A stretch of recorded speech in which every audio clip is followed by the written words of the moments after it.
Welcome to the Teamwork Advantage podcast with Greg Gregory. Join us as Greg interviews powerful thought leaders and successful team and leadership experts from across the country on teamwork, leadership, and organizational culture. Now let's check in for this week's episode. Welcome back to the Teamwork Advantage, a podcast that's dedicated to the growth, development, and advancement in three key areas: teamwork, leadership, and culture, or what we like to call the TLC. Joining us today is Sean Murray from Real Time Performance. And Sean, before I get into your bio a little bit, just tell us a little bit about, where you came from. I mean, we're going to talk today about the 1984, I'm starting to say hockey, 1984 volleyball team, men's volleyball. So I'm going to ask our listeners, where were you in 1984? And so you were 13 years old at that time and sitting on the sidelines. And tell us a little bit about how you kind of got into that, and then we'll get into your bio a little bit.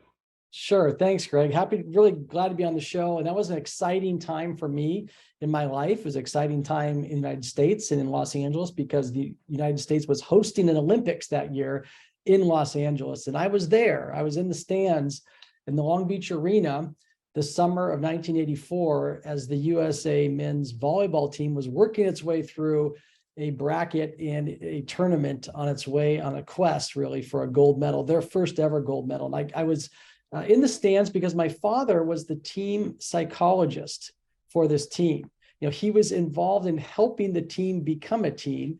I didn't really understand what that was at that time. I have since followed in my father's footsteps to get into a line of work around helping organizations build teams, build culture, leadership development. So your TLC is definitely in alignment with my philosophy. It all started with my interest in teams. I could trace it back to being in the stands there and watching this team come together. It's so fascinating when you start to watch it because you were, I think 13 at the time you said? That's right. And when you're that young, you're not really sure of what you're seeing, what you know, what's happening. And you're kind of watching history, if you will. And then it just started to build. So some of those early moments probably have had a lasting impact on you over the years. Is that about right?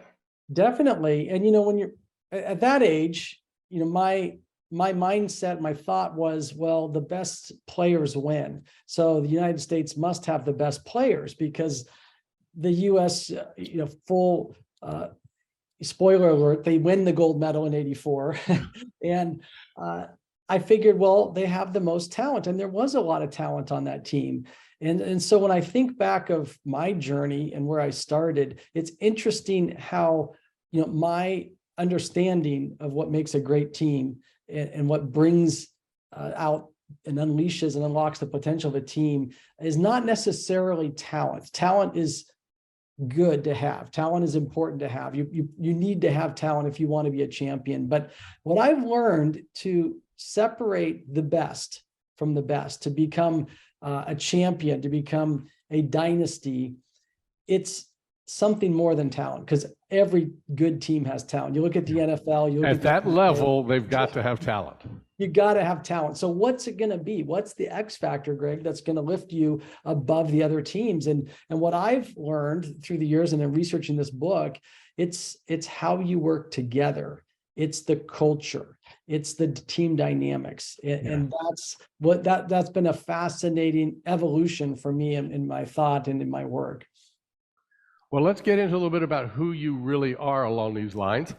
Sean is the founder and the president of Real Time Performance, a leadership training and organizational development firm headquartered out of the Seattle, Washington area. He creates and delivers learning experiences for clients that include courses on leadership, decision-making, business acumen, time management, I like well-being, and of course, this one's fascinating, leading in the age of artificial intelligence. So there's going to be a lot of folks that listen to our podcast that are really going to key in on that segment. He's also the host of a weekly podcast called The Good Life, where he interviews authors and business professionals on leadership and how to get the most out of life. So natural, he's a good fit for our podcast here as well.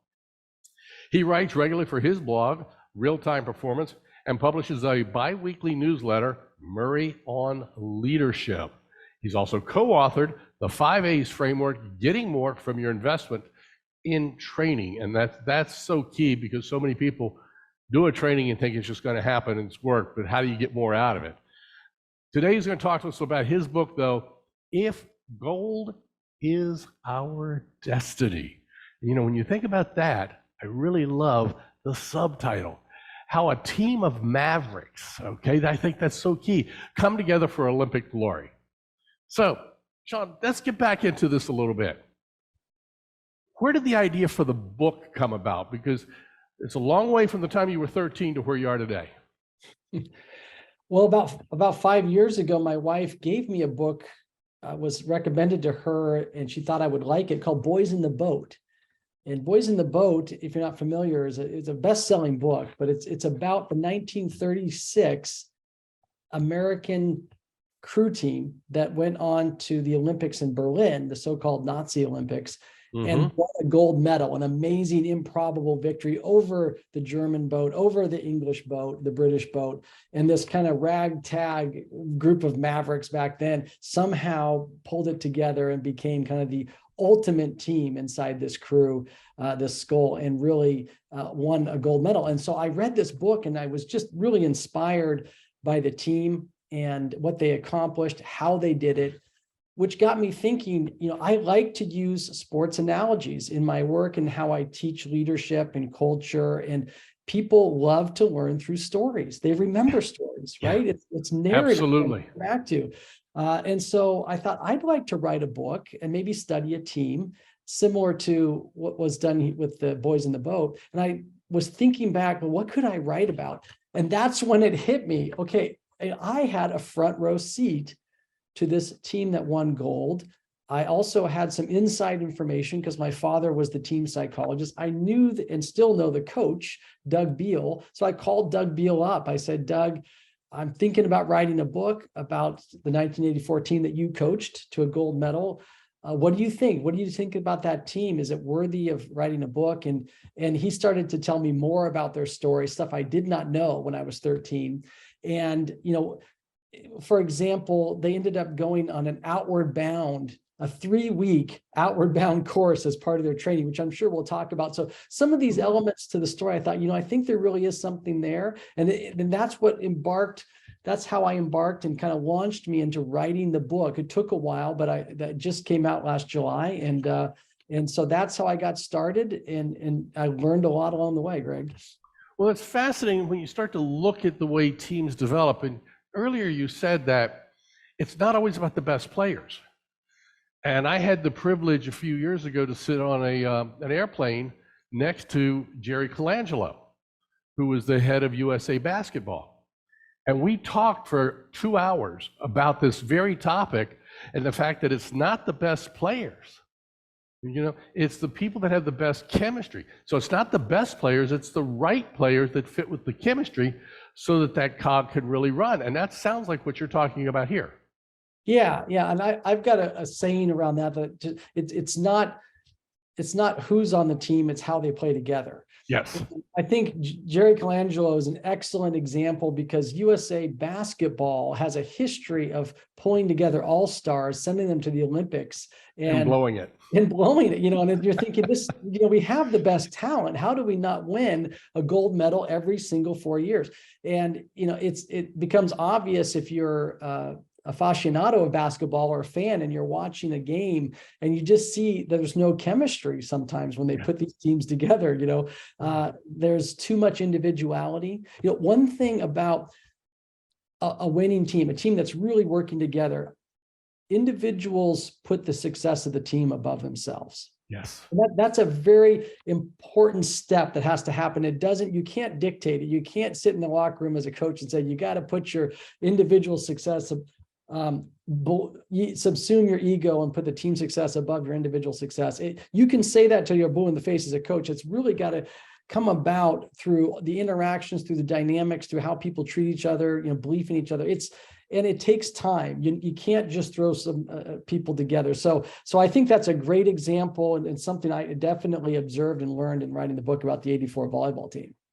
So let's talk about that outward bound. I mean, That's a bold move. If I understood the way things are and what I read out of the book, that's a bold move to try and do something like that. So when did that happen in relationship to the Olympic Games? Well, about 2 years before the games, the coaches realized that the team was not gelling. It was not winning at the rate it should have been winning based on the talent they had. They were also having trouble winning the big game. When the stakes were high, when they're up against the Soviet Union or some of the best teams in the world at the time, they would be ahead and then lose. And it was worrying for the coaches because they knew the Olympics were coming to Los Angeles, to their hometown, in 2 years, and they thought something's got to change. We're willing to take a risk here and try something. And so the idea that got thrown out there was what this team needs, what these players need, is a shared significant life experience to go through something together outside of volleyball, get them out of their comfort zone that would introduce adversity in some way, a challenge, and to overcome that challenge or these obstacles, they'd have to work together. And it was important that there'd be adversity, overcoming that, and working together to do that. And, they looked at different options. One of them was, it's kind of funny to think about now, but boot camp. They actually reached out to the United States Marine Corps and said, could we send our guys through boot camp? And they said, no, sorry. No. And the guys through boot camp.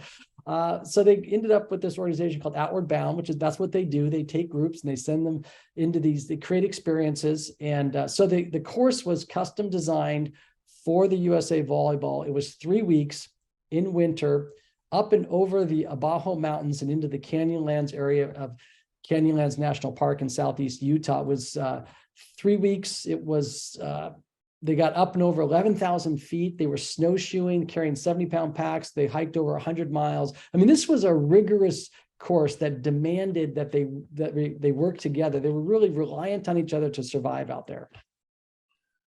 And then, as with any time organizations do something like an Outward Bound or zip lines or working together on obstacle courses, the biggest challenge is how do they take that back to their team?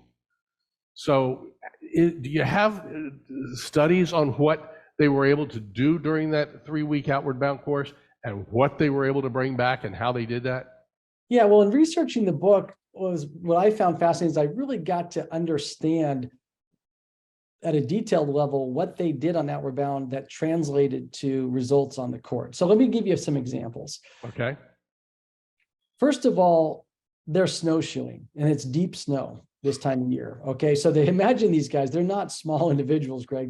These guys are 6 foot to 6'8", 6'9". They're big, they're tall, and the snowshoe technology was not great in that time. So they're pushing post holing into the snow. It takes a lot of work with a 70-pound pack to snowshoe. And so if you're out front, you're breaking trail. Okay, breaking trail is working 25 to 30% harder than the rest of the team. And so one person is out there breaking trail, then they get exhausted. They move to the back of the line and the next person steps up. So just getting from point A to point B, you start to really appreciate the role that your teammates are playing. And again, we're talking about survival. When they get to point B, their campsite, this is January, so there's not a lot of light out. It's going to get dark quickly, so someone's got to clear the snow. Someone's going to have to put up a tent. Someone's going to gather firewood. Someone's going to start cooking and getting dinner ready. And so just to get through the basics of life, get some food, stay warm, have a little conversation, get in your tent and sleep for the night, and then wake up at dawn the next day to get up and going again. It was a full team effort. And it doesn't happen overnight, on something like this. It was several, week, maybe 7 to 10 days before around the campfire, they started to share some of their thoughts about the importance of teamwork and what they might need to do differently on the court to come back and translate this. But I think and there's other things I could go into around trust and building trust with ropes and things like that. But the important thing is that it established a baseline of trust and respect among the players. And I think every team needs that. You don't have to go on a 3-week Outward Bound. What you do need to do for any team leader, any coach, is create the conditions for trust and respect amongst and that's sort of like the oxygen of a team, right? And if you don't have that, then it's really hard to get to the higher level stuff we're going to talk about. And so I think for this team, that's what it did. Yeah, it's interesting because trust and respect are the first two words I use in the definition of what a team is all about, an effective team is all about. And your example of being able to rotate that leadership, that's evident when you watch geese fly. Because the same thing when geese are flying, the lead goose is breaking all the wind and they have to drop back and they rotate their leadership on a regular basis. So the power behind that now puts a human aspect to it as opposed to just the birds. So that's fascinating. So they were able to bring some of those ideas back and start to put it into play on the court. Is that right? Yeah, and it didn't happen again overnight there on the court either. But like, for example, one thing that they did when they came back was they looked around at the best teams in the world. You know, they knew that they weren't yet in the top 5. They were about 13th in the world. So to get to a medal stand, they're going to have to go from 13 to 3 in less than 18 months, which is pretty much unheard of. So they're looking around and saying, how do we get to the medal stand? Well, one thing a lot of teams do in this situation is you look to the best teams and you copy them. Right. And so they looked to the Soviet Union. They tried to copy that system, but the players were totally different. The type of athletes on the Soviet team were totally different than these Americans that were sort of shorter and more wiry and agile. And they grew up playing on the beach and they were very creative. And so they could not take the Soviet system and try to, top down implement it. And so they went to the Japanese and they looked at the Japanese system, which seemed to have a little bit more correlation with the kind of players the Americans have. And the coach of the Japanese was Yasutaka Matsudera, and he became a friend of the American coach, Doug Beal, and they started sharing information. And Matsudera was freely sharing everything because the Japanese had won a gold medal in the 70s, sharing how they approached volleyball, their system, and the American coaches loved it. They were soaking up, but they had one thing bothered them. They said, "Why are you so willing to share this information?" And he said, "Well, sort of Zen-like, very calmly, said, only the Japanese can play like the Japanese." And they said, tell us more about that. And he said, well, he compared it to a Xerox copy. You've got the original, and then you make a copy, and it's degraded from the original. And if you make a copy of that copy, it's further degraded. So he said, anyone who tries to copy this system is never going to be better than us because it aligns with our players, it aligns with our culture. And so the light bulb went off for the American coaches. We've got to create a system that brings out the full potential of our team, our unique talents, the unique players we have, the American culture that these athletes grew up in. And it's a system that will allow our unique talents to shine. And that's one of the secrets, I think, to great success is you can borrow from the best, but you got to make it your own. You got to find a way to make it your own. And so that trust and respect allowed them to start trying things, trial and error, and evolving. And they ended up coming up with a system called the American system, which is still utilized today by the US and all around the world. It revolutionized volleyball, but they did it because they were willing to try something. Now, one of the things you mentioned in the book, it says, this team changed. So I'm assuming that's what you're talking about here, is this team changed how volleyball is played globally. So let's go back now and talk about the Japanese. If the Japanese say nobody can do it as good as us, so the Americans build this whole system in, nobody else can do it as good as the Americans did it. So how did it actually change the way volleyball is played?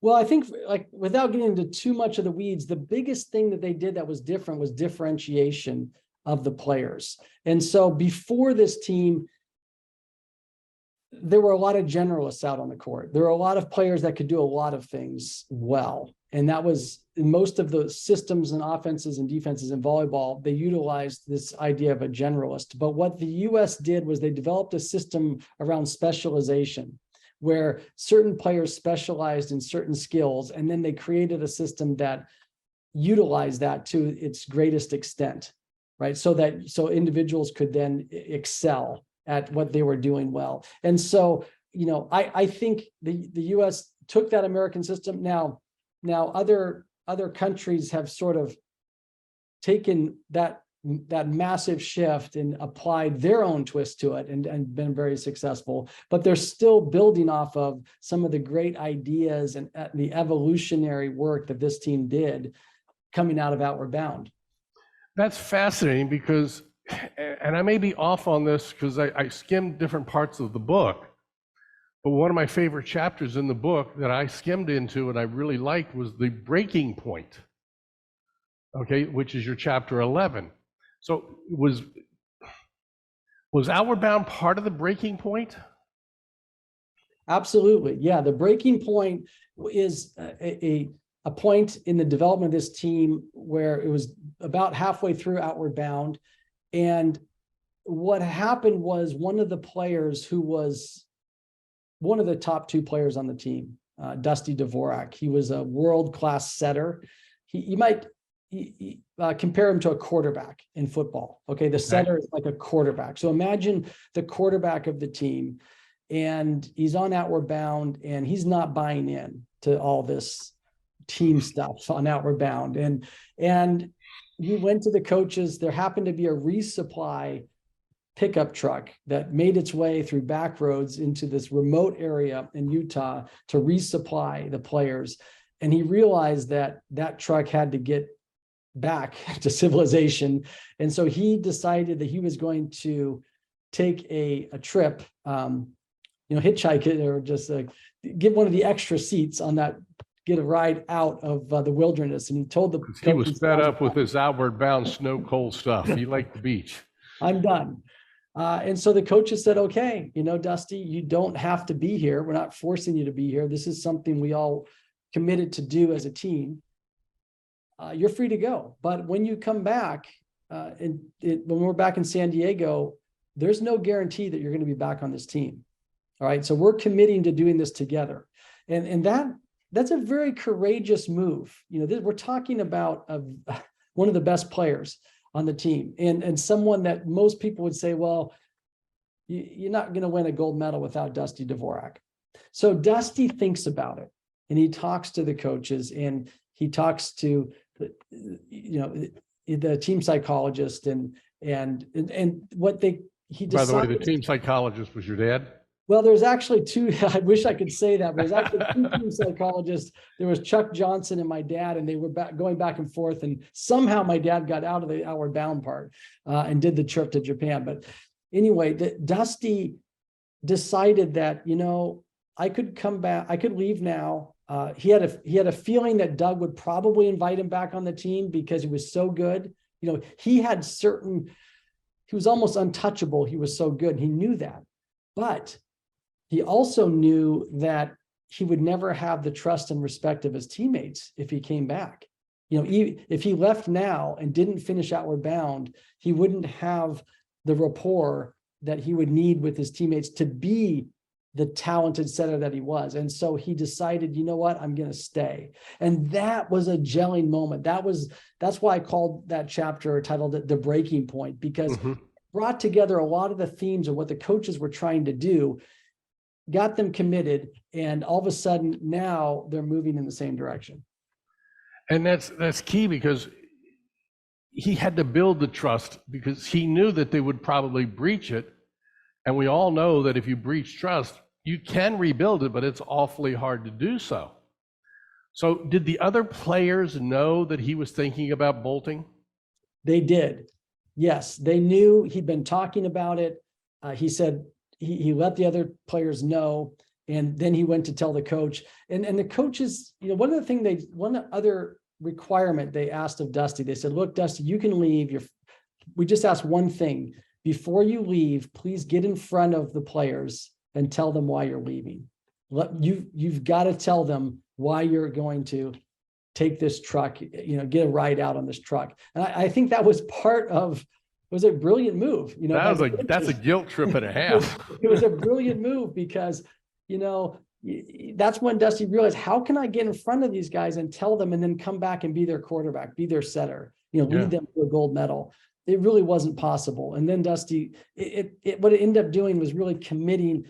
There's something that happens called shared purpose. And I think this, Greg, right around a team, when you really create that shared purpose and that common goal, and then get commitment, and not just top-down commitment, but commitment from the players, right? Yeah.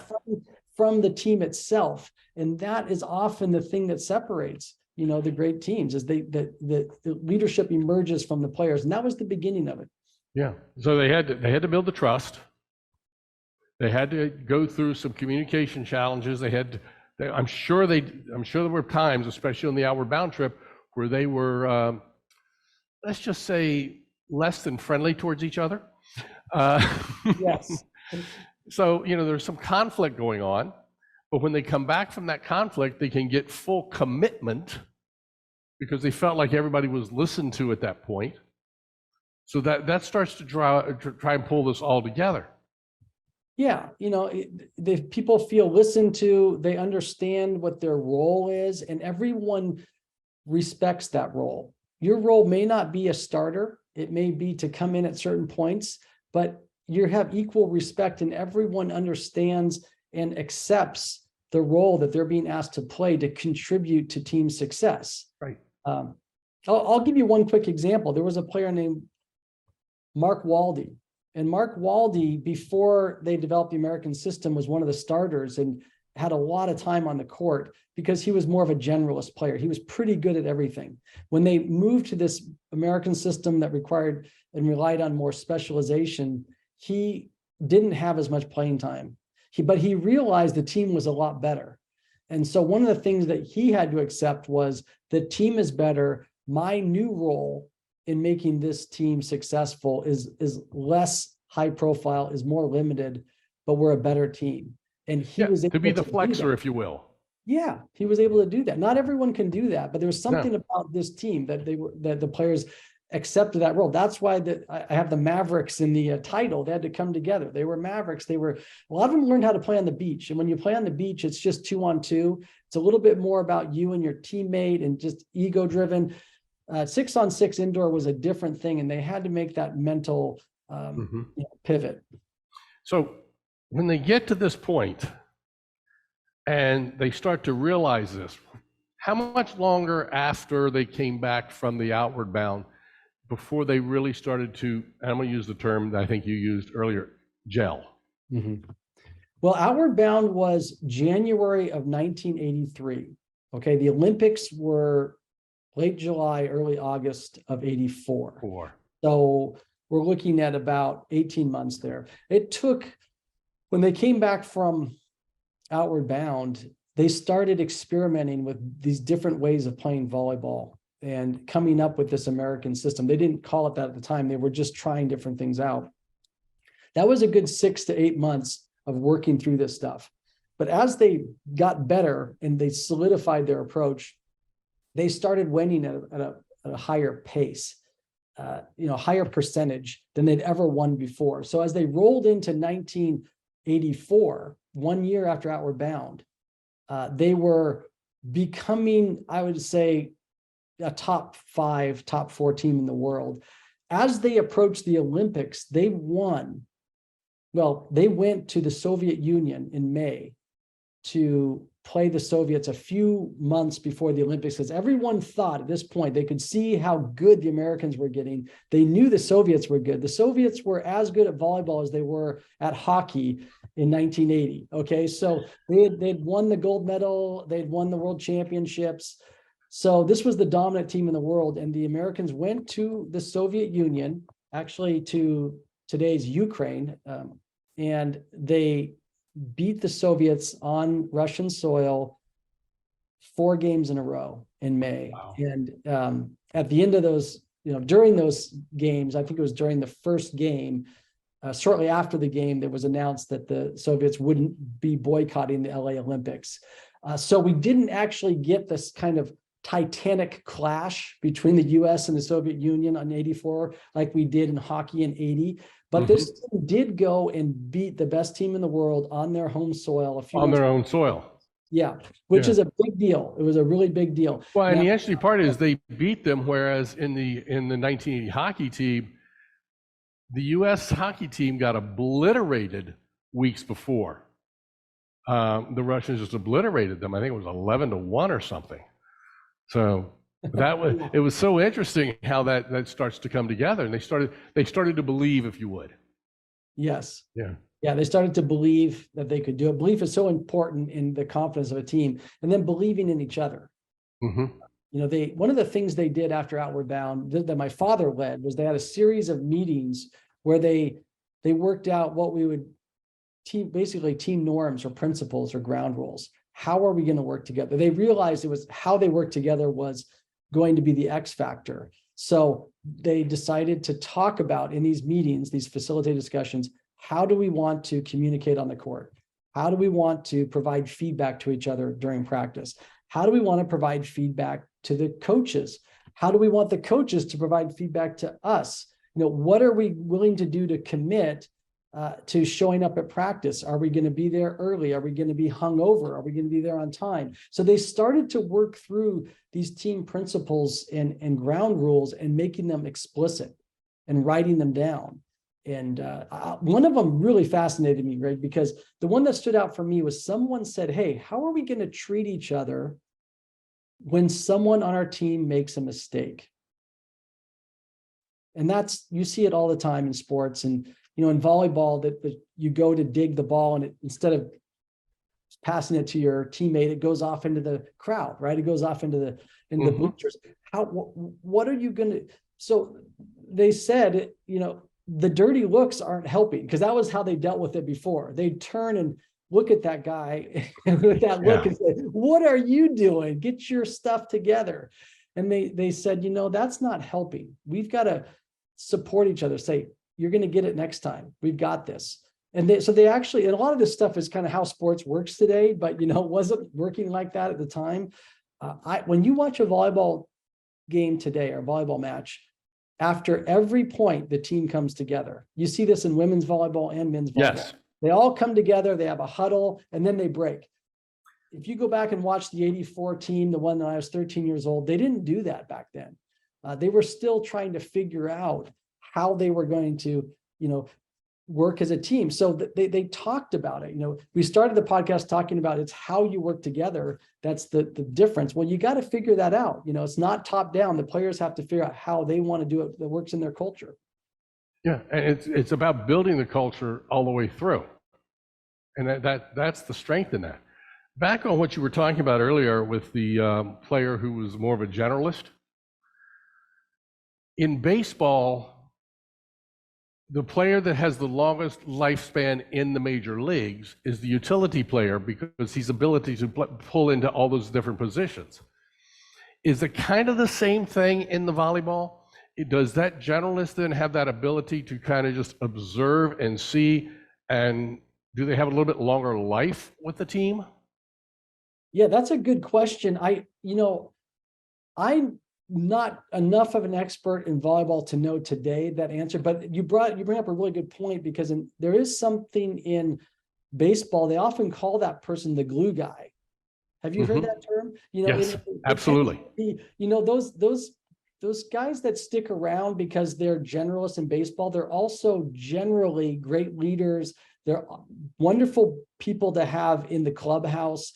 They help a team gel in some way. They're bringing something to the mix in addition to coming in and being able to play second and an outfield and all that, because they can do that. So they generally bring their talent, but also, they've been in the league a long time. They understand. They can coach, put their arm around a rookie, talk to them, help them develop. And that is so important to a team, to developing a team, is to have people that care about those relationships and bring some element of dynamism or team building to their culture. And it's so key, because everybody brings something a little bit different. So as I was looking through the roster, preparing for today's interview, I went down the names of everybody on that 1984 team. Quite frankly, there's only one name that I recognized. Karch Karai. How much has he taken from that? And that's a name I think even people who are not familiar with volleyball may be able to recognize. Has he been able to take some of those things he learned from that team back then and apply it to his coaching days today? Absolutely. I think there's a common thread from that team, which is the first gold medal in USA volleyball was the 1984 men's team. The first gold medal for the women came in 2021 in Japan, and Karch Karai was the coach of that team. Karch was the youngest player on the 84 team. And you're right, he is the Michael Jordan of volleyball. He's the most widely known and recognized player. He was voted player of the century. He's won a gold in indoor, and he's won a gold on the beach. He's the only player who's done that. And he's also one of only 2 players that's won gold and coached a team to win gold. So he's pretty unique. He's definitely, when I mentioned earlier that leadership has to emerge from the team to set a standard around what's acceptable and how you're going to work together. He was the person, even though he was the youngest on the team in 84, who brought a higher level of intensity and focus into how he approached the game. And he had a very high standard for himself. And then he held that standard to his teammates. So he brought a level of leadership. And then I think he learned about this idea of, it's not just the talent, it's how you work together. I think he took that and applied those same principles to developing on the women's side. And he actually wrote the foreword to the book. When I sent him the manuscript, I said, Karch, would you be willing to, read this? And if you like it, would you write a foreword? And he said, well, I definitely have to read it first to see if I agree with the philosophy. And about a month later, he called me up and he said, I love it. You've captured the essence here. Good. It's absolutely what I do, and I'd be honored to write the foreword, and I was very blessed that he did. And so, I think that tradition moves on, it is carried on with Karch and now on the women's team. And that's so powerful when you stop to think about it, because you've gone through so many things. I've been jotting down a few words as you've been talking. Obviously trust and respect popped right up there. They have to take ownership. So in other words, if somebody makes a mistake, they take ownership that they make the mistake, but yet they take ownership. If they make a slant, if they make a spike, they do it right. The team supports them, but they accept that ownership as well for doing things right. Then we've got, they believed in what they were doing. So all these things start to come together. All of that starts to pull. Now, obviously, there were some players that were good enough to make the roster, but they just, somewhere along the line, they couldn't quite answer the demands that the coaches were asking of them. What kind of impact did that have on the team dynamics? Well, I think it served to strengthen the commitment to the players that were willing to make the sacrifice. So there were a couple players, and one in particular was widely considered to be the best player in the country at the time. I know Karch is the player you remember, it's the player I remember, but Karch was not the best player on the team in 84. Sorry, he wasn't the best player on the team in 1982 when he was coming onto the team. It was another player. And the coaches said, look, if you want to play on the beach every weekend in the beach tournaments, you can do that. That's fine. You can't do that and be on this team. If you want to go play in Europe for money, and that was becoming a very popular path for players, that's fine. You could go play in Europe. We wish you the best, but you cannot play in Europe and be on this team.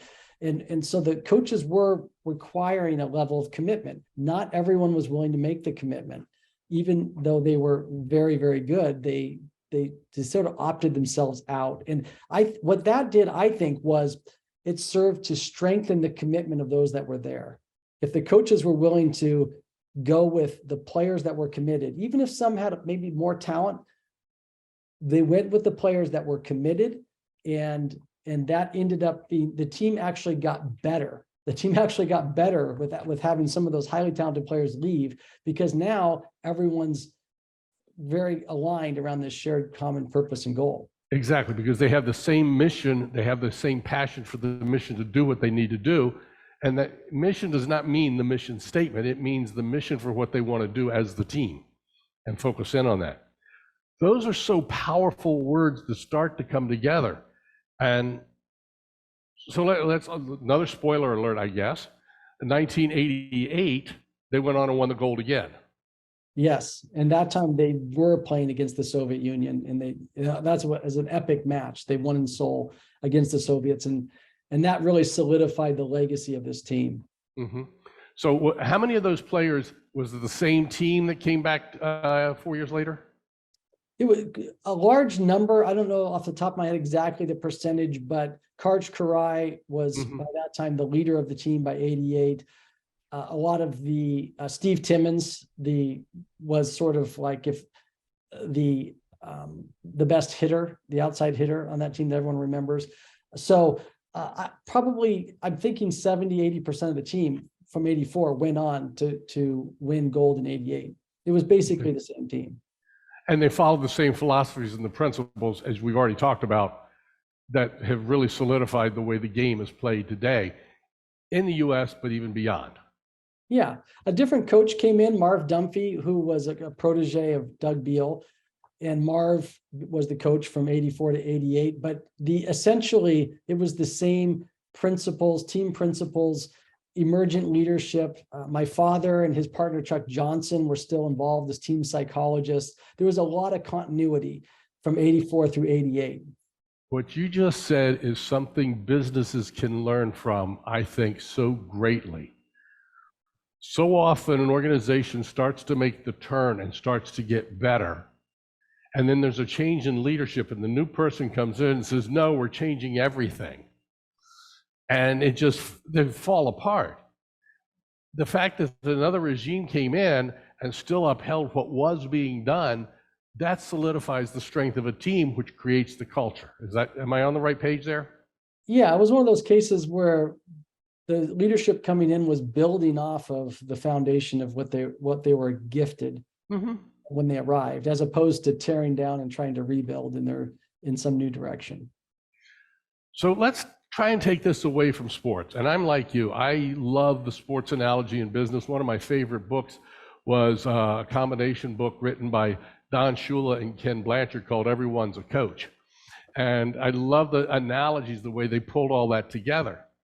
But what can we take from here? What can managers of frontline teams, and again, I want to talk about, because you talked in the bio, we talked a little bit about here, leading in the age of AI.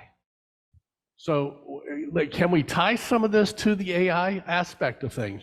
Can we tie it into business, what principles that have been driven here with the 84 team into business today?